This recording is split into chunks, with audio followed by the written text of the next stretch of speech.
Aujourd'hui, je reviens avec une autre histoire. Vraiment, cette histoire m'a dépassée. Je viens de découvrir cette jeune dame qui a raconté en fait comment elle était jeune. Elle n'avait pas la crainte de Dieu.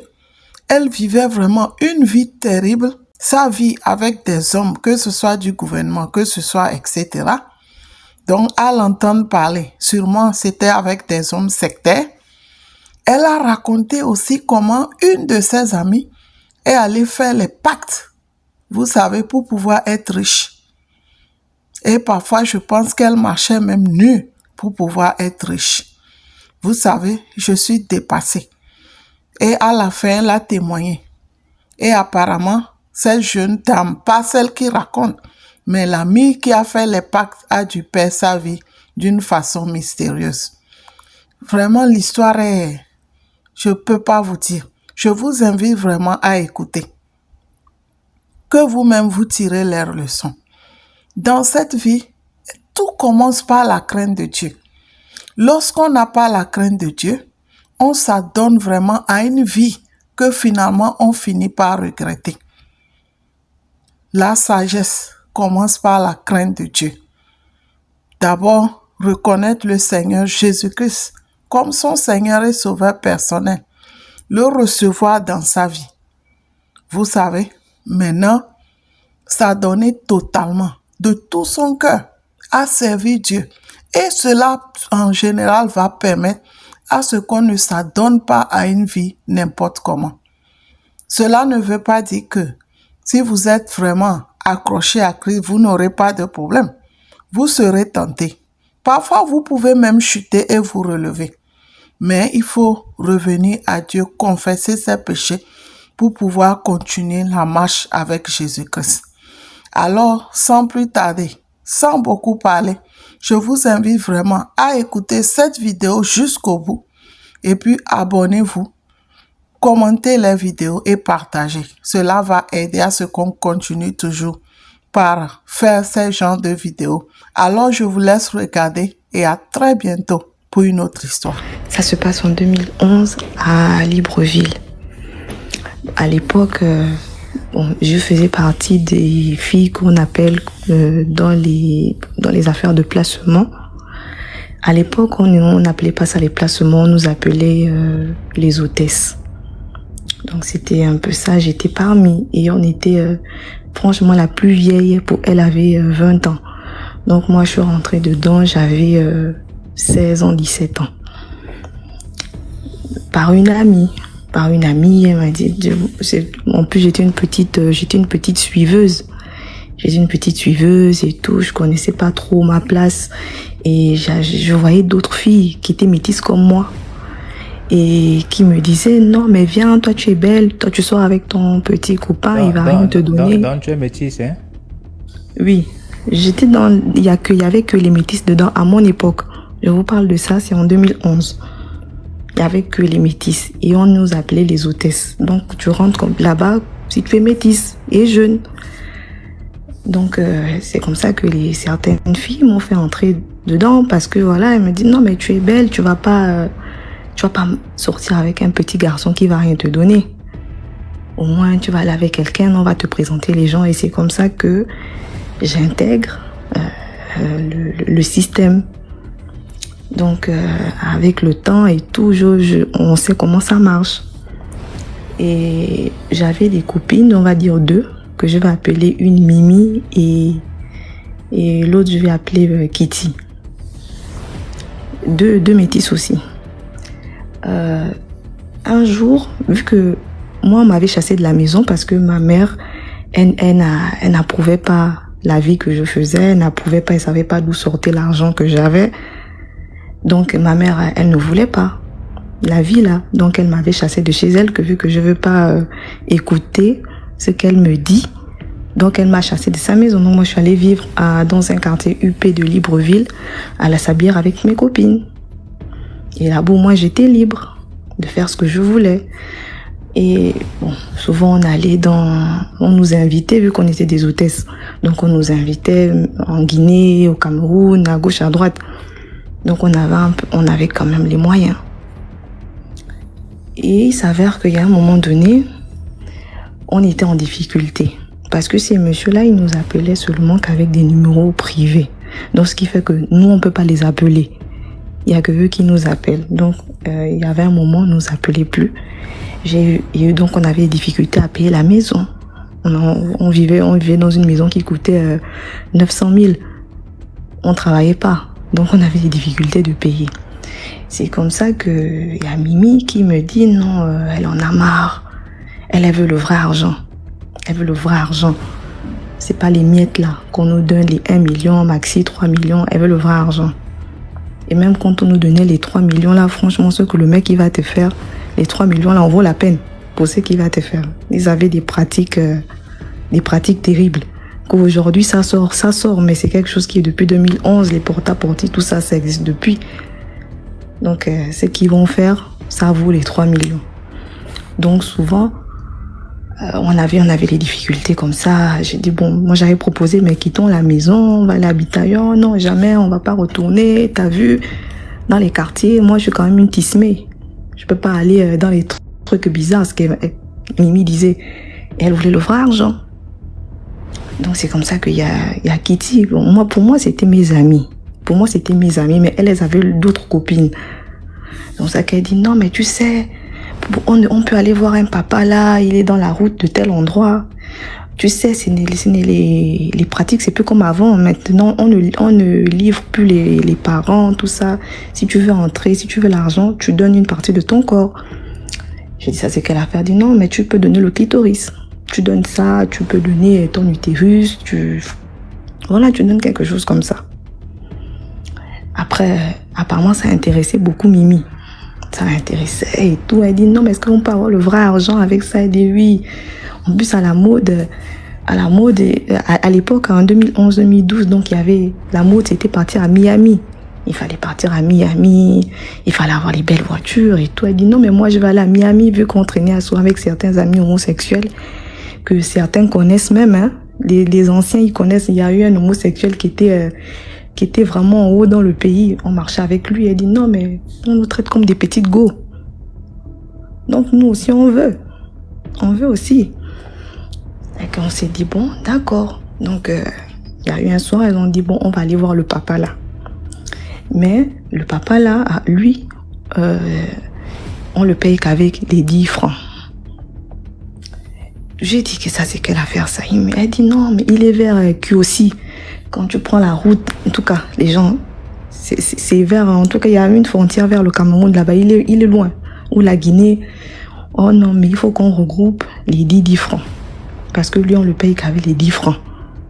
Et tout. J'ai dit, bon, moi, suiveuse, j'ai dit, bon, si tu veux, on va aller. Non, il fait seulement les bains.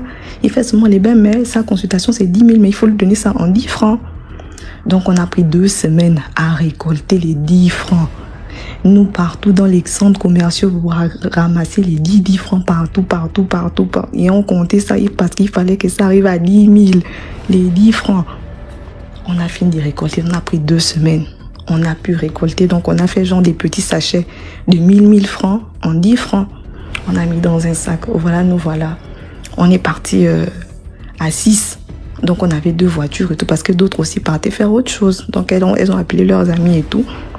Voilà, sur le chemin, à un moment donné, on était déjà sortis de Libreville. Parce qu'on a pris la route. Et tout. On sort de Libreville, à un moment, je sens, j'ai chaud, j'ai froid. Je commence à avoir les palpitations, là où la conscience commence à me dire, mais toi, tu vas où? Est-ce que tu as vraiment besoin d'argent comme ça? Est-ce que c'est la vie là que tu veux? La conscience commence à me parler, j'ai froid, je sens que là, j'ai la température qui monte. Je me dis que je pars où en fait? Est-ce que c'est comme ça que ma mère m'a éduquée? Je commence à penser à ma mère, parce que je me dis, il se peut que là-bas, c'est moi qui vais rester en fait. Donc je commence à penser à la famille, à penser à ma mère, à penser à mes sœurs. Et là, j'ai fait une prière à Dieu et je lui ai dit, non Seigneur, sors-moi de là. Si tu sais qu'on va aller me tuer là-bas, sors-moi de là, parce que là, je sentais que la place, ça n'est pas bon. Et on est arrivé au poste de contrôle de Ntoum. Les Gabonais connaissent, il y a un poste de contrôle là-bas. C'est quand tu traverses déjà là, tu pars maintenant dans une autre province. C'est comme ça que le poste s'arrête. On nous contrôle nos papiers. Nous, avec les cartes scolaires. Parce que je te dis, on avait les 18 ans. 18 ans, on était des petites filles. Dans les trucs des hôtesses là, c'est que les petites filles. Si même tu remarques celles qui sont dans les placements, elles n'ont pas plus de 25 ans. C'est que les petites filles. Donc on était dedans, machin et tout. Donc les gars, mais vous partez où? Vous partez où? Mesdemoiselles, vous partez où? Et quand ils voient aussi les petites filles, les jolies petites filles, machin. Et c'est comme ça qu'il y a un qui regarde à la voiture. Je vois mon oncle. C'est là où mon oncle me dit, toi, tu vas où? Il me dit, tu descends de la voiture, quitte là, je te ramène chez ta mère et tout. C'est comme ça qu'il m'a sorti de là. Il m'a sorti de là. Il a dit à mes copines de partir. Et que moi, je reste au poste. Il va me ramener chez ma mère. Et mais j'étais même contente. Il m'a ramené chez ma mère. Il a dit à ma mère que non, mais ta fille, je l'ai attrapée là-bas. Elle était dans la voiture avec ses copines. Mais carrément, de l'autre côté, de l'autre côté de la ville, elle était déjà loin et tout. Ma mère a fini de parler. Je lui ai demandé pardon. Je me suis dit, bon, comme j'avais fait la promesse au Seigneur, je dis, bon, moi, je me calme, j'arrête avec les filles là. Mais quand elles m'ont encore appelé, je suis repartie. Donc, elles m'ont appelé. C'est après 2 semaines. Non, mais tu ne viens plus et tout. Voilà, j'ai encore déserté la maison de ma mère. Je retourne encore chez la copine, chez les copines. On dit oui. Elle est venue. J'ai dit comment ça s'est passé. Elle n'est pas entrée dans les détails. Par contre, il fallait, on avait encore elle est revenue avec d'autres pièces de 10 francs. Elle a dit ça, parce qu'il a donné des consignes que quand tu vas rentrer, tu dois déposer certaines pièces de 10 francs dans les carrefours. Et tu dois faire dans les carrefours des quartiers sous-intégrés. C'est comme ça que j'ai dit, bon, on va y aller. Par contre, elle doit déposer ça toute nue dans les carrefours. J'ai dit, bon, on va y aller. Donc, nous voilà. Et là, à partir de minuit, Attends. Donc, vous deviez aller déposer les pièces là dans les carrefours toutes nues. Elle seulement. Parce que c'est la condition qu'on lui a donnée. Ouais, donc, elle m'a dit, non, moi, je dois aller déposer certaines pièces dans les carrefours, dans des quartiers sous-intégrés. Pas les quartiers UP, les quartiers sous-intégrés. Et donc, c'est comme ça, on a regardé à minuit, il y avait encore beaucoup de gens. Puis, les quartiers sous-intégrés, il y a les bars. Les bars jouent toute la nuit. On est parti jusqu'à 4 heures du matin. On s'est dit, mais les gens là ne vont jamais dormir ou quoi? Et puis, à un moment donné, on s'est dit, bon, tant pis, parce qu'il fallait pas que le jour s'élève à 4 heures. Nous voilà dans un quartier sous-intégré que les Gabonais connaissent. Il y a Nzayon, carrefour de Nzayon. Donc, on gare, c'était moi qui étais au volant. Donc, elle me dit, non, je descends vite et je dépose les pièces toutes nues, hein. Donc, elle est descendue. Et comme il y a levé les gens dans les bars, il y a toujours les braqueurs. Donc, les gens ont commencé à crier, oh, qu'est-ce qui se passe ici et tout. Donc, on avait failli l'attraper. Et tout. On a fait comme on a pu. On est parti. On a continué à faire comme on a pu. On déposait les 10 francs. Les gens criaient en fait, oh, la sorcellerie, tout ça. Mais est-ce que nous, c'est notre problème? Elle a déposé ses pièces même toutes nues. En plus, à l'époque, il n'y avait pas trop les affaires de filmer les gens. C'est à Facebook, venait à peine d'arriver. Donc, il n'y avait pas encore, les gens ne filmaient pas les gens. Donc, on a déposé et tout. Et on est parti. Et apparemment, il y avait d'autres trucs à faire. Mais, DMJ, là où j'ai senti que l'affaire là, c'était grave. La nuit.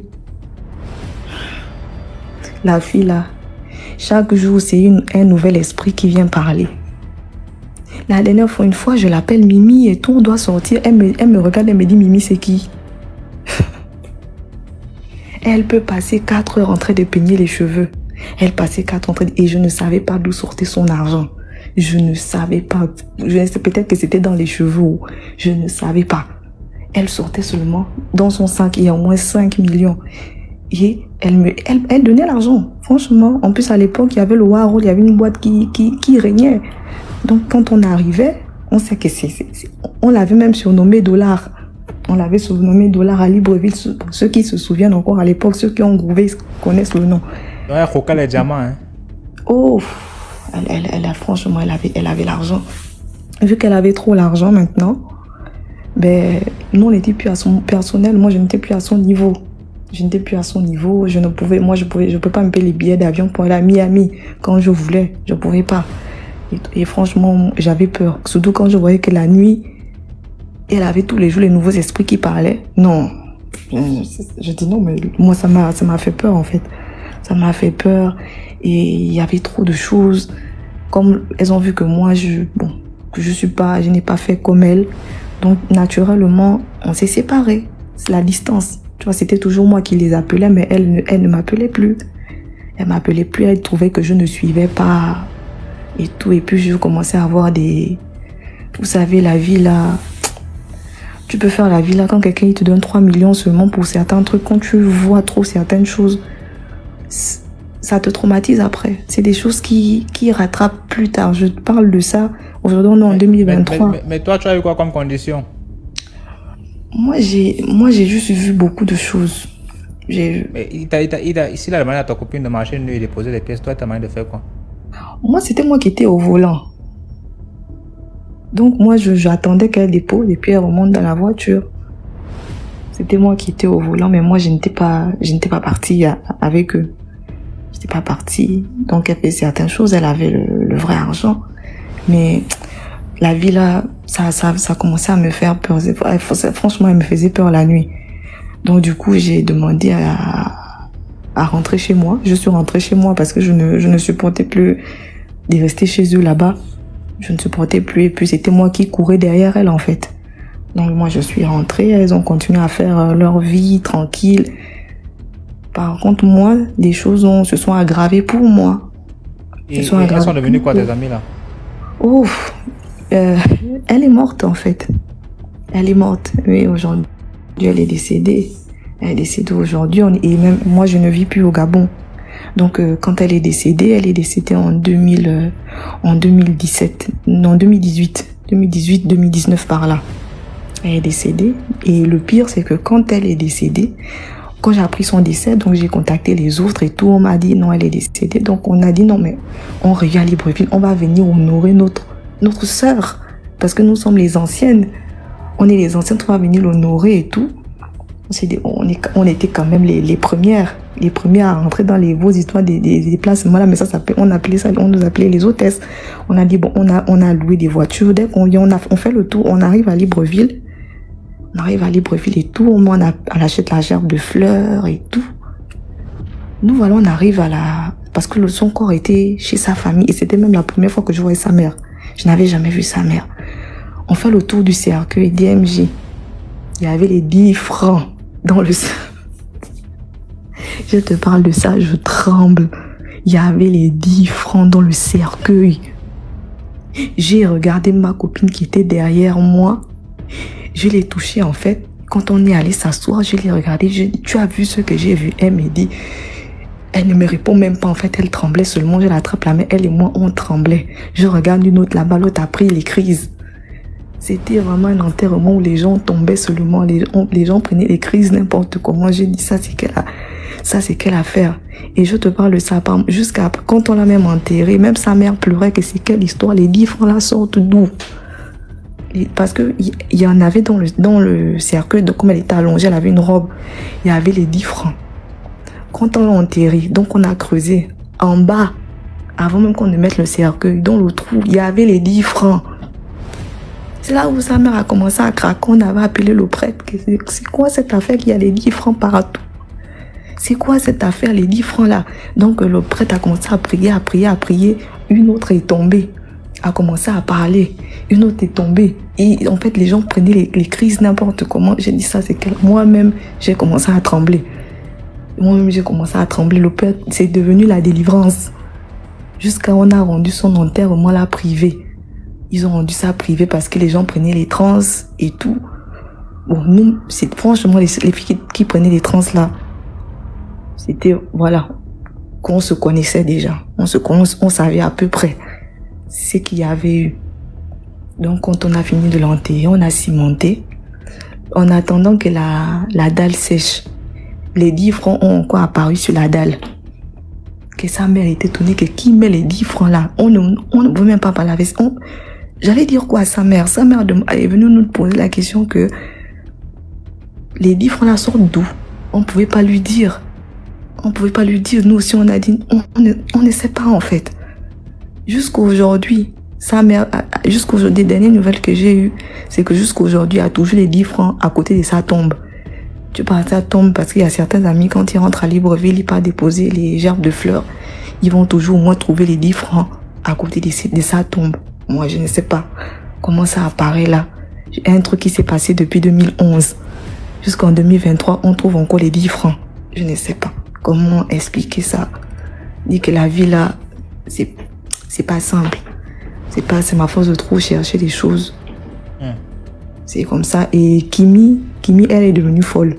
Elle a fait la folie, elle a fait les crises de folie. On allait la soigner au Bénin.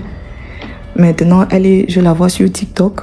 C'est elle qui donne les conseils aux gens, que n'affichez pas vos vies, que les gens l'ont mangé parce qu'elle a affiché sa vie et qu'elle avait l'argent. Oh, moi, je connais la vérité, que toi, là, tu es une bandite. Elle part sur Internet là-bas. C'est une grande TikTokeuse. Elle dit non, il faut cacher vos vies. Voilà, influenceuse. Elle parle des histoires comme ça, il faut cacher vos vies parce que moi j'avais ceci, j'avais cela. À cause de la jalousie des gens, les gens m'ont envié, le mauvais œil. Alors que nous-mêmes on se connaît, c'est parce que ce monde a peur de parler. Parce que comme les frères ne sont pas simples, tu vas leur parler puis dire comment c'est mystiquement qu'elles vont aller t'attraper le goût.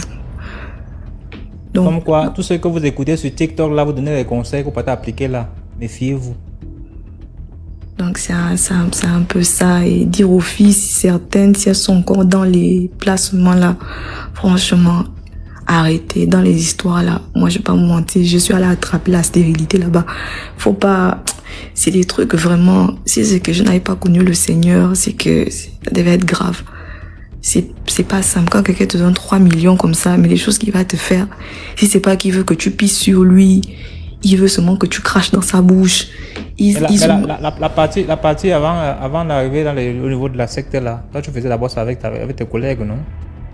Je vais pas dire non. Je vais faire comment? En fait, c'est que quand tu es dedans, en fait, c'est naturel. Tu ne peux pas dire que tu vas sortir avec des gens qui ont les moyens comme ça là, et tu pars comme si tu étais une brebis. Ils vont te bouffer tes chances, ils te bouffent ton énergie. Franchement, ils ont des pratiques bizarres. Et c'est même ma copine Mimi qui m'a dit, tu ne peux pas aller avec des hommes comme ça, simplement. Parce qu'il y a certains, ils commencent à te lécher de minuit jusqu'à 6 heures. Et tout ce qu'il fait, c'est que te lécher. Il y en a d'autres, lui, c'est le toilette. Il veut seulement que tu pisses sur lui. Tu pisses sur lui, tu craches sur lui, tu le tapes. C'est que des trucs comme ça, des trucs qui n'ont pas de sens. Où il va faire l'amour à ta copine, il va te demander de regarder. Et si tu ne regardes pas, il te gifle, il te tape. C'est des choses qu'on ne vous dit pas. C'est des choses qu'ils vont seulement dire non, on couche avec toi, on te donne de l'argent. Non. C'est pas que ça. Quand tu es là-bas, soit tu pars avec une copine, comme j'étais allée avec une copine, il avait dit qu'il voulait qu'elle et moi on couche ensemble. J'ai dit moi je peux pas être avec elle. Donc il dit, il est même encore ministre, hein. Il est encore ministre. Il m'a attrapé le cou, il m'a dit tu regardes. Donc il était en train de toucher ma copine. Il le faisait par derrière et il me giflait, il me dit tu vas regarder ça jusqu'au bout. Il pissait sur elle. C'est bon les détails. Voilà, que des trucs comme ça. Donc si je peux dire aux gens, ne suivez pas tout ça. C'est sale. Et c'est des trucs qu'après vous allez trouver des problèmes mystiques bêtes, quoi. Franchement, beaucoup de problèmes mystiques. Trop de problèmes mystiques que vous allez avoir. N'allez pas vraiment, si je peux vous dire, je ne sais pas si elles vont écouter, mais comme les gens aussi aiment l'argent, n'allez pas. Franchement, restez avec le Seigneur, une petite vie simple. Faut pas envier les gens parce que vous les voyez avec certaines voitures. Vous ne savez pas la nuit ce qui se passe. Quel esprit les possède la nuit. Il faut seulement vivre avec les filles là pour comprendre que la vie ici n'est rien. Et quand elle partait, elle disait non, tu sais, de toutes les façons, on va toujours mourir. Qui va rester sur cette terre? Personne. Et c'est ça leur slogan. On va toujours mourir, personne ne va rester. Donc, franchement, restez auprès de Dieu et puis n'enviez pas les gens. Au moins, dormir tranquillement, hein, ça vaut de l'or. Ça vaut de l'or. En tout cas, voilà un peu ma petite histoire. Pas la crainte de Dieu. Lorsqu'on n'a pas la crainte de Dieu, on s'adonne vraiment à une vie que finalement on finit par regretter. La sagesse commence par la crainte de Dieu. D'abord, reconnaître le Seigneur Jésus-Christ comme son Seigneur et Sauveur personnel. Le recevoir dans sa vie. Vous savez, maintenant, s'adonner totalement, de tout son cœur, à servir Dieu. Et cela, en général, va permettre à ce qu'on ne s'adonne pas à une vie n'importe comment. Cela ne veut pas dire que si vous êtes vraiment accroché à Christ, vous n'aurez pas de problème. Vous serez tenté. Parfois, vous pouvez même chuter et vous relever. Mais il faut revenir à Dieu, confesser ses péchés pour pouvoir continuer la marche avec Jésus-Christ. Et à très bientôt pour une autre histoire.